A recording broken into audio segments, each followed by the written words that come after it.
Gambaran periodisasi dari tahun 2010 sampai dengan tahun 2017, di mana ada beberapa kegiatan yang dilakukan di lokasi hutan kota. Ada kegiatan dari bakti sosial dari mahasiswa Manggarai Universitas Udayana di lokasi dimaksud. Ada beberapa kegiatan yang dilakukan di sana, baik penanaman pohon maupun ada juga kegiatan membuat biopori. Tujuan pembuatan biopori ini supaya bisa menghidupkan kembali mata air yang ada di sekitar lokasi di hutan kota.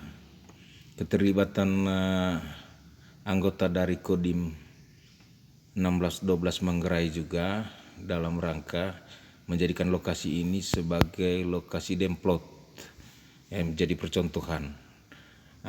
Kegiatan ini didukung juga oleh Forum Tata Kelola Pariwisata Kabupaten Manggarai (FTKP), menghadirkan juga rohaniwan Romo Edi Menuri, juga menghadirkan seniman dari Jakarta.